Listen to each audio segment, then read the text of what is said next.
Et si je vous disais que les années manquantes de Jésus, ces années silencieuses et mystérieuses entre l'enfance et le ministère, n'avaient jamais été perdues?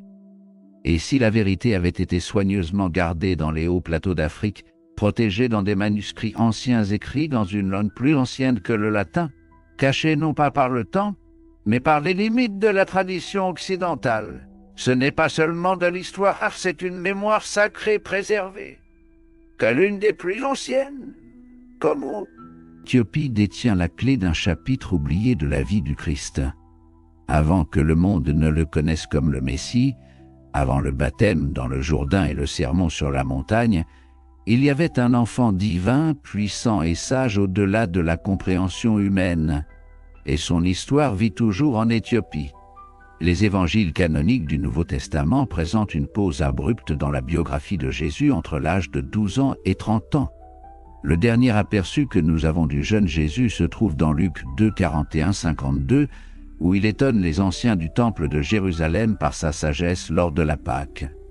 Mais après cet épisode, un vide de près de 2 décennies s'ensuit, une période souvent appelée les années silencieuses ou les années cachées de Jésus. Il n'existe aucun récit biblique de son adolescence, de sa jeune vie adulte ou du chemin qui l'a conduit à son ministère public. Ce mystère a suscité des siècles de spéculation et d'écrits alternatifs tentant de combler ces lacunes, tandis que les écritures canoniques restent silencieuses. Plusieurs des textes apocryphes et historiques, nombreux étant exclus de la doctrine chrétienne dominante, tentent de reconstituer cette phase énigmatique. Parmi les sources les plus intrigantes figure la Bible éthiopienne, considérée par de nombreux chercheurs comme le plus ancien canon biblique complet existant. Cette version de la Bible, toujours vénérée par l'Église orthodoxe Touahédo d'Éthiopie, offre des arcs narratifs, des aperçus spirituels et des récits miraculeux de Jésus durant ces années non documentées. Contrairement à la plupart des traditions chrétiennes qui ont reçu le christianisme par la colonisation, la connexion de l'Éthiopie au christianisme précède la plupart des institutions religieuses occidentales, conférant à ces écritures une perspective unique et sans doute plus ancienne. L'Éthiopie occupe une place particulière dans l'histoire religieuse, non seulement en raison de ses traditions spirituelles, mais aussi grâce à son statut rare de nation africaine ayant résisté à la colonisation africaine. Cette indépendance historique a permis à l'Éthiopie de préserver des manuscrits anciens, des traditions et des reliques religieuses sans l'ingérence ni la censure des puissances impériales européennes. La Bible éthiopienne, écrite en ancien gaze, contient 88 livres, bien plus que les 66 présents dans la version largement diffusée du roi Jacques. Ces livres supplémentaires comprennent des textes apocryphes, des écrits étendus de l'Ancien Testament et des récits détaillés absents de la doctrine chrétienne dominante. Contrairement à de nombreuses autres cultures chrétiennes qui ont adopté la religion par des mouvements missionnaires, l'identité chrétienne de l'Éthiopie a été indigène depuis au moins le Ve siècle après J.D. Voire plutôt, cette continuité et cette protection contre la colonisation ont permis à l'Église orthodoxe éthiopienne de rester l'une des institutions chrétiennes les plus anciennes et les mieux préservées au monde. Les textes scripturaires et les traditions orales de l'Éthiopie sont demeurés remarquablement stables pendant plus de 600 ans, ce qui en fait une fenêtre inestimable sur la manière dont les premiers chrétiens ont pu comprendre la vie et les enseignements de Jésus, en particulier les soi-disant années manquantes, souvent enveloppées de mystères, années manquantes, souvent enveloppées de mystères. L'Éthiopie n'est pas seulement connue pour ses écritures, mais aussi pour sa possession supposée de l'Arche d'Alliance. Bien que l'archéologie traditionnelle n'ait pas confirmé l'existence ni l'emplacement de l'Arche, la tradition éthiopienne affirme fermement qu'elle réside dans l'église de Notre-Dame-Marie de Sion à Aksum. Cette affirmation trouve ses racines dans le Kebra Nagast, un ancien texte éthiopien qui relie directement la nation à Israël biblique.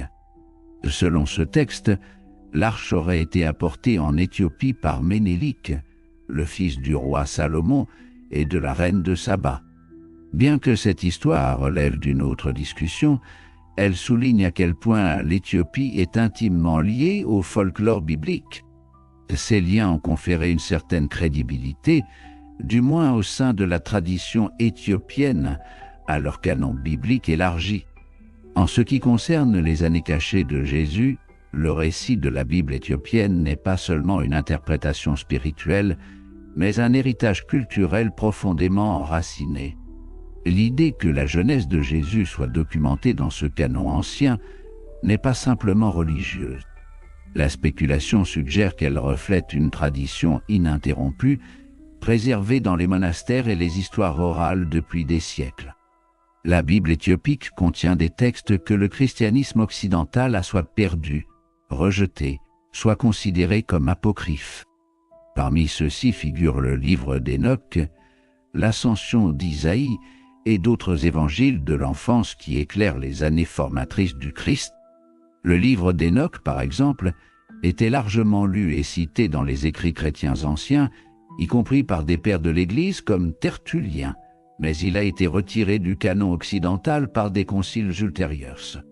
En Éthiopie, cependant, il reste une partie acceptée des Écritures et fournit un contexte non seulement à l'eschatologie chrétienne, mais aussi à la nature surnaturelle de la lignée et de la vie précoce de Jésus, contrairement à la Bible du roi Jacques, compilée sous la direction du roi Jacques Ier en 1611 par 47 érudits aux motivations politiques et religieuses. Le canon éthiopien reflète une écriture beaucoup plus ancienne, évoluée de manière organique. Il inclut des traditions orales préservées et des textes religieux qui circulaient depuis les premiers siècles, après la mort du Christ. Cette différence dans la préservation montre que de nombreuses histoires aujourd'hui considérées comme perdues ou apocryphes étaient en fait perçues comme légitimes et sacrées en Éthiopie, bien avant que les éditeurs occidentaux ne les excluent de la Bible officielle. Beaucoup de gens croient à tort que le christianisme en Afrique a commencé avec la colonisation européenne, mais la tradition chrétienne éthiopienne est aussi ancienne que la foi elle-même. Les archives historiques le confirment. Le christianisme a été adopté comme religion d'État en Éthiopie au IVe siècle, des décennies avant qu'il ne devienne la religion officielle de l'Empire romain. Cette affirmation est soutenue par des historiens tels que Cosmos Indikopoulos, un voyageur et moine du Vie siècle, qui a documenté les pratiques chrétiennes à Aksum, l'ancien royaume éthiopien. Ces récits décrivent une communauté chrétienne déjà florissante, avec des églises, des débats théologiques et des protections pour les réfugiés chrétiens persécutés venus d'autres contrées. Ces faits positionnent l'Éthiopie non seulement comme un récepteur du christianisme, mais aussi comme un berceau précoce de cette religion. Les chrétiens éthiopiens n'étaient pas des nouveaux venus dans la foi. Ils étaient des fondateurs et des préservateurs de la doctrine chrétienne et du mysticisme primitif. La conservation de textes décrivant la jeunesse de Jésus, remplis de pouvoirs divins, de guérison et de sagesse, reflète cette tradition théologique profondément enracinée. Cela souligne également que la compréhension occidentale de la vie de Jésus est incomplète sans reconnaître ses sources anciennes alternatives. En 2010, des chercheurs ont découvert un évangile illustré écrit en guèze, une ancienne langue sud-sémitique encore utilisée dans la liturgie éthiopienne. Ce manuscrit a été trouvé dans un monastère isolé, perché en haut d'une montagne, intact par la civilisation moderne. Cette découverte a renforcé la crédibilité de l'idée selon laquelle l'Éthiopie a préservé une tradition chrétienne authentique et ancienne. L'Évangile comprend des œuvres d'art symboliques vibrantes ainsi que des passages absents des Bibles occidentales, offrant un aperçu précieux des premiers temps du christianisme. Les interprétations de la vie de Jésus, y compris son enfance, diffèrent des récits minimalistes des évangiles synoptiques. Ces textes gagés dépeignent un Jésus profondément engagé dans sa mission divine dès son plus jeune âge. Ils montrent une conscience messianique que la tradition occidentale retarde généralement jusqu'à son baptême. Ces illustrations aident également les chercheurs à comprendre comment les chrétiens éthiopiens percevaient le Christ, non seulement comme un enseignant et un sauveur, mais comme un être éternel dont l'autorité divine était évidente dès la naissance. Parmi les textes les plus fascinants conservés en Éthiopie figurent les évangiles de l'enfance, qui décrivent des événements miraculeux durant l'enfance de Jésus. Une histoire bien connue raconte que Jésus formait des oiseaux en argile, puis leur donnait vie, une démonstration symbolique de la créativité divine. Bien que cette histoire apparaisse dans d'autres sources apocryphes, comme l'évangile de l'enfance de Thomas, sa survie et son respect au sein du christianisme éthiopien suggèrent qu'elle était prise au sérieux comme un récit authentique de la nature divine du Christ dès son plus jeune âge. Ces récits, bien commis de la plupart des Bibles occidentales, n'étaient pas considérés comme des mythes en Éthiopie. Ils faisaient partie des écritures orales et écrites d'une communauté dévote qui croyait que les pouvoirs de Jésus ne surgissaient pas soudainement à l'âge de 30 ans, mais étaient visibles tout au long de sa vie précoce. De la guérison des ouvriers blessés, comme Joseph le charpentier, à la résurrection des morts, ces récits enrichissent le portrait spirituel de Jésus et offrent une compréhension plus profonde de la manière dont son ministère terrestre a pu se développer en privé. Avant qu'il ne devienne public, certains des récits les plus dramatiques de la tradition éthiopienne concernent Jésus exerçant un contrôle sur la vie et la mort. Une histoire raconte qu'un enfant qui avait provoqué Jésus fut frappé, puis plus tard amené à la vie par la miséricorde de Jésus. Ces épisodes révèlent non seulement un enfant divin, mais aussi une figure complexe et puissante, naviguant ses émotions humaines avec un pouvoir surnaturel. Ces récits, bien qu'ils ne soient pas inclus dans les Bibles traditionnelles, offrent une riche tapisserie de l'imagination et de la croyance chrétienne ancienne concernant la nature de Jésus. Ils mettent en lumière la merveille, le mystère et la puissance divine qui lui sont attribués, même enfant, ce qui est notablement absent des évangiles synoptiques plus historiques.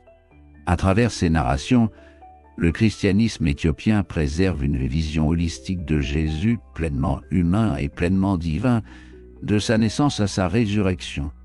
Alors que l'Église occidentale s'est largement concentrée sur le ministère public de Jésus, son baptême, ses miracles, ses paraboles, sa mort et sa résurrection, la tradition éthiopienne nous invite à considérer la sacralité de tout son parcours de vie, y compris les années que la Bible laisse silencieuses. Ce récit plus large enrichit notre compréhension de Jésus, reliant les enseignements spirituels à l'expérience vécue et au contexte culturel.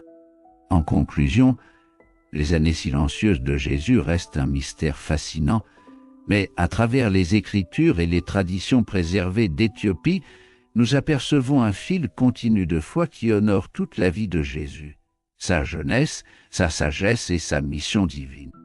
Cela nous invite à élargir notre perspective beyond canonical texts and appreciate the diverse ways faith and history intertwine across cultures. Thank you for joining this exploration into the missing years of Jesus. To learn more about Ethiopia's rich biblical heritage and its place in Christian history, subscribe and continue this journey with Yusuf.